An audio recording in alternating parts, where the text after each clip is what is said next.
এবং বাংলাদেশ যদি অ্যাক্সিডেন্টলি জিতে যায় অনন্ত, এই জয়টাকে যেভাবে গ্লোরিফাই করা হবে যে বাংলাদেশ দল যে এত মিসম্যানেজমেন্ট করেছে, বাংলাদেশ দল কোনো প্রিপারেশন ছাড়াই গেছে, কোচ বলতেছে কোনো প্রিপারেশন নাই, তাহলে ভাই আপনারা এই প্ল্যানটা দেননি কেন? যদি বাংলাদেশের প্রপার প্রিপারেশন নিয়ে ন্যাশনাল কোচের আপত্তি থাকে, ডেফিনেটলি এই কোচের প্ল্যান তো আগে দেওয়া দরকার ছিল যে আমাদের প্রিপারেশনটা প্রপার করার জন্য, যেটা হচ্ছে এটা না, আমরা এরকম কিছু একটা করতে চাই। X-Ceramics presents Creek Bus powered by Gigabyte. আমার নাম তাইব অনন্ত. I have a wonderful panel today. X-captain Khaled Masud pilot এবং রিয়াসাত আজিম যে বিষয়টা নিয়ে কথা বলছিলেন, পাইলট একটু আপনার কাছ থেকে শুনি। অনেকেই বলছে এটা শেষ ম্যাচ মাহমুদুল্লাহ রিয়াদ এবং মুশফিকুর রহিমের, আপনি কি তাই মনে করেন কিনা? এটা বলা কঠিন, আমার মনে হয় যে এটা তাদের ডিসিশন, তারা কি করবেন। বাট আমি মানে রিয়াসাত ভাই যেভাবে খেলছিলেন, ব্যাটিং করছিলেন, সিক্স সাইডের ব্যাটিং দেখছিলাম, দর্শক আসলে আমার কথা আমি টেস্ট ম্যাচের মতো ব্যাটিং করবো, কথা বলবো।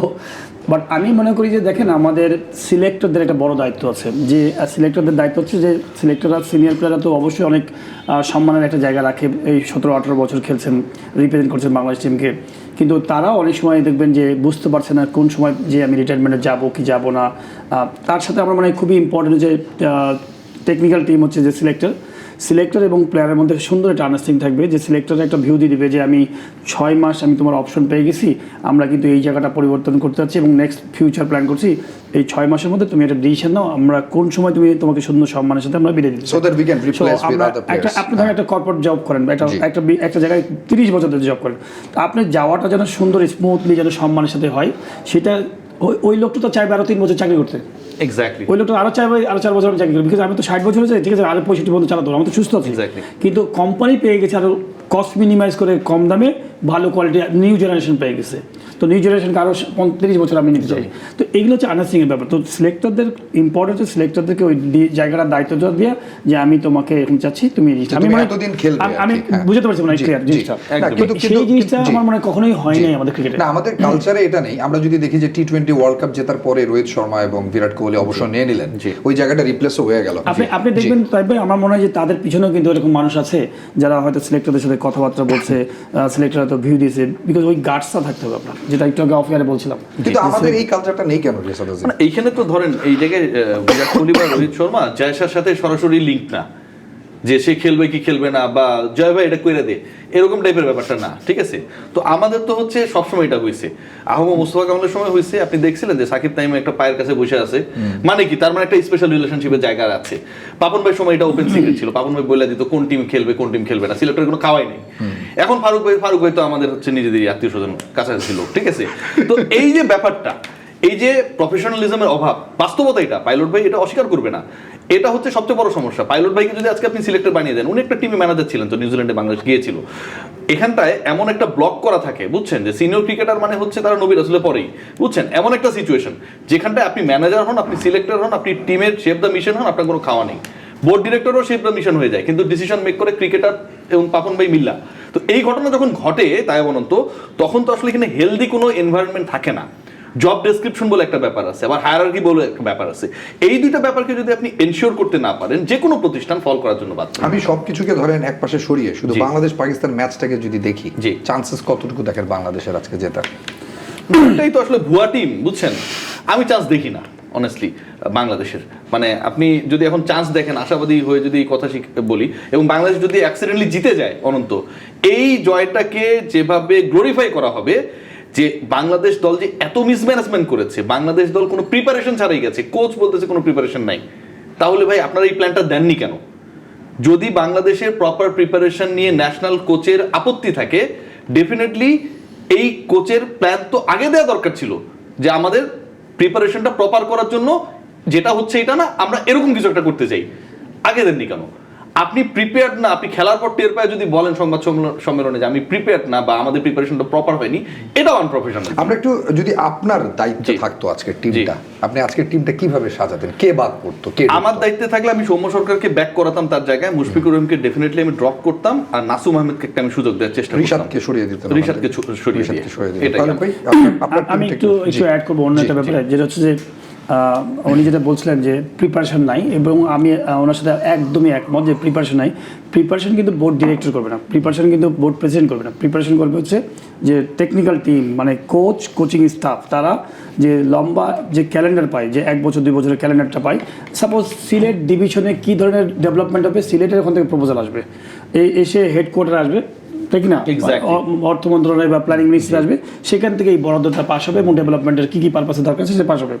তো আপনার ওই অপস ডিপার্টমেন্টের কারা কারা আছে দায়িত্বে, যারা হচ্ছে coach, selector, assistant coach, technical team, তারা সুন্দর দ্বীপে যে চ্যাম্পিয়ন্স ট্রফিকে কেন্দ্র করে আমার ন্যাশনাল টিমটা মিনিমাম 30 দিন আগে বা 25 দিন আগে আমার এই প্লেয়ারগুলোকে একদম অ্যাভেলেবেল করবেন, এবং আমি এই যাবার আগে 5টা ওয়ানডে খেলতে চাই। এই প্ল্যানটা তো অ্যাটলিস্ট 1-2 বছর আগে করে 6 মাস আগে, 3 মাস আগে করলে আপনি বিপিএল খেলা চলছে, ধরেন 7টা টিম নিয়ে আপনি টিমই তো পাচ্ছেন না, মালিক পাচ্ছেন না, তো 6টা টিম নিয়ে করেন, আরো 10-15 দিন আপনি ফ্রি পেয়ে দেন।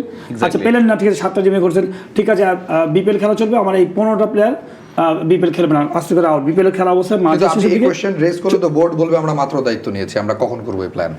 আমার মনে হয় বোর্ড আরো 4 মাস আগে নিয়েছে দায়িত্ব। সবচেয়ে বড় ব্যাপার কি, আমি বোর্ড নাকি 8 মাস আগে নিয়েছে, অগাস্টের 21 তারিখে নিয়েছে, এটা মার্চ কলিং, সো 8 মাস অলরেডি বোর্ড দায়িত্ব নিয়েছে। 5 মাসই না, 5 মাসই তারা, আপনি তো আর বোর্ড নয় চেঞ্জ হয়েছে, টেকনিক্যাল টিম তো চেঞ্জ হয় না ভাই। না, এটার থেকেও বড় ব্যাপার, বোর্ড চেঞ্জ হলো, বোর্ডে তো 2টা লোক নতুন ঢুকেছে, বাকি তো সবাই আগে যারা ছিল তারাই আছে, মানে কোচ বা অন্যান্য অ্যাসিস্ট্যান্ট কোচ বা ক্যাপ্টেন, প্লেয়ারের চেঞ্জ হয় নাই, তো ওদের কাছ থেকে তো প্রশ্নপত্র আসবে। আপনারা সবাই জানতেন যে আসলে বিপিএলটা হচ্ছে ঠিক চ্যাম্পিয়ন্স ট্রফির আগে। না, সেটা থেকে বড় ব্যাপার, মানে অনন্ত আমি যদি সময় পাই তাহলে একটা ক্যালকুলেশন দেখাতে পারি, এটা কি বিরতির পরে বলবো নাকি এখন বলবো? না, এখন বলবো না, আপনাদের ভাই আমি একটু বলি, 13 দিন ছিল হচ্ছে, 7 তারিখে বিপিএল খেলা হয়েছে, 19 তারিখে টুর্নামেন্ট হয়েছে, আপনি ওইখানে 15 দিন আগে 10 দিন আগে ছেড়ে দেন না, ন্যাশনাল প্লেয়ার আউট করে দেন, ওরা এখানে চিটাগে বিপিএল খেলা হচ্ছে ঢাকায়, ঠিক আছে, চিটাগে ওরা আপনাকে জোর করে অস্ট্রেলিয়াতে দেখি, আপনার এলাকার লোকজন তো পৃথিবীর সবচেয়ে, মানে কি বলবো, একটা সময় মাইন্ড করেন না, মানে লজ্জিত প্রজাতির মানুষে পরিণত হয়েছিল রাজশাহী টিমের জন্য, মালিক ওনারের জন্য। আমি কি ভুল বলছি পাইলট? আমি নিজেও তো লজ্জিত, আপনি নিজেও লজ্জিত, আমরা লজ্জিত, ঠিক আছে, আমার শিক্ষাবোধ রাজশাহী, ঠিক আছে। তো দুঃখের ব্যাপার কি জানেন, যে আপনাকে বিপিএল 7টা দল নিয়ে খেলতেই হবে কেন? কেন খেলতে হবে 7টা দল নিয়ে? আপনি তো যখন দল পাচ্ছেন না, আপনি একটা দল কমাই দিতেন, আপনার ম্যাচেস কমতো, আপনি ডেস পাইতেন, আপনার প্রিপারেশন ভালো হইতো, আপনি তো সেটা করেন নাই। আপনাকে বাইরে দেখাইতে হবে, উপরে ফিটপাট, ভেতরে সদরকার। আমি বাইরে থেকে শেরওয়ানি ভাড়া করে নিয়ে আসছি, বুঝছেন, বিয়ে করতে গেছি, সবাই মনে করতেছে বড়, অনেক বড় লোক, ও কিন্তু ওটা ভাড়া আনছে সদরঘাট থেকে। এই হচ্ছে অবস্থা, শফিক সাহেবরা ভাড়া করে নিয়ে আসছে, তারপর কি হয়েছে দেখছে শেরওয়ানিটা ভাড়া।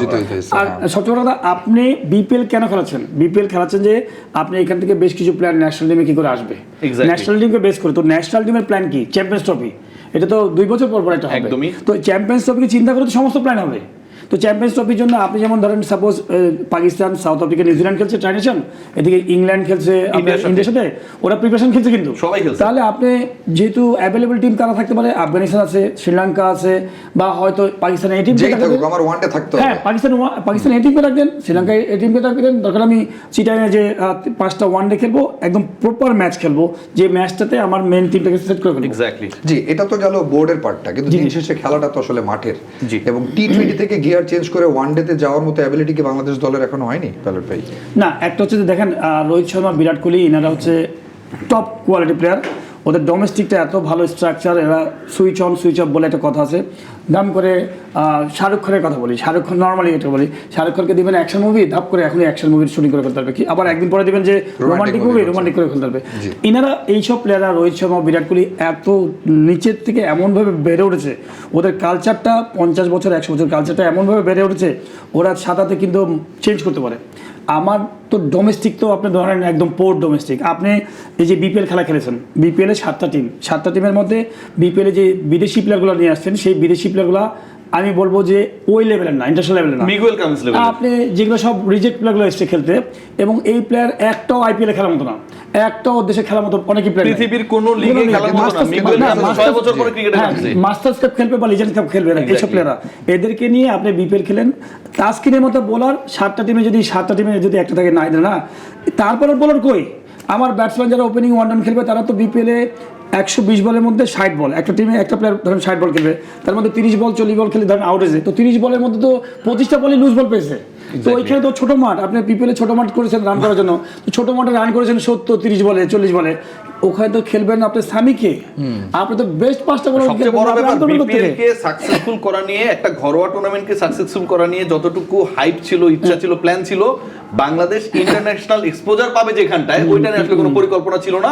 এবং এটা অফিশিয়ালি বাস্তবায়িত যখন কোচ বলে দেন যে বাংলাদেশের প্রিপারেশন ঠিকঠাক হয়নি, তার মানে কি অফিশিয়াল পরিকল্পনা ছিল।